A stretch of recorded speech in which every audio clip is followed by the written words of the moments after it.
Hello friends, welcome back to my channel Study Purpose. Please like, comment and subscribe to my channel.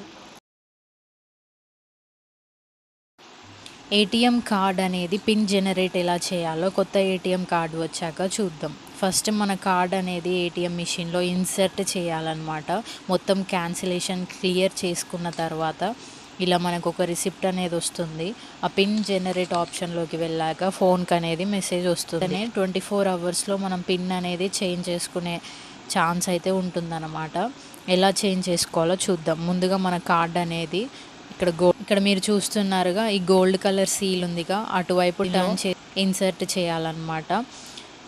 చేశాక మనకి please do not remove your chip card అనేది తీయొద్దని ఒక message అనేది వస్తుంది.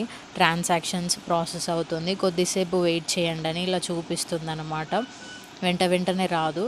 తర్వాత please select your language అని చూపిస్తుంది. మనం ఇంగ్లీష్ ప్రెస్ చేసుకోవాలి. తర్వాత సెలెక్ట్ ట్రాన్సాక్షన్లో మనం ఇక్కడ పిన్ జనరేషన్ చూసుకోవాలి. పిన్ జనరేషన్ స్టెప్ అయిపోయింది కాబట్టి బ్యాంకింగ్లోకి వెళ్తే పిన్ చేంజ్ అనే ఆప్షన్ చూపిస్తుంది. అక్కడ మనం 10 to 25 డిజిట్లలో ఏదో ఒక నెంబర్ని ప్రెస్ చేయమంటారు.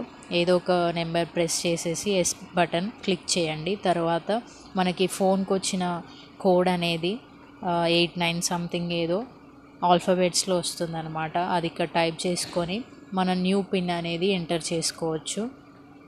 మళ్ళీ అడుగుతుంది కొత్త పిన్ ఏది కావాలో అది మనకి ఇంపార్టెంట్ లేదంటే మనకి ఇష్టమైన నెంబర్స్లో టైప్ చేసుకుంటే అయిపోతుంది అన్నమాట.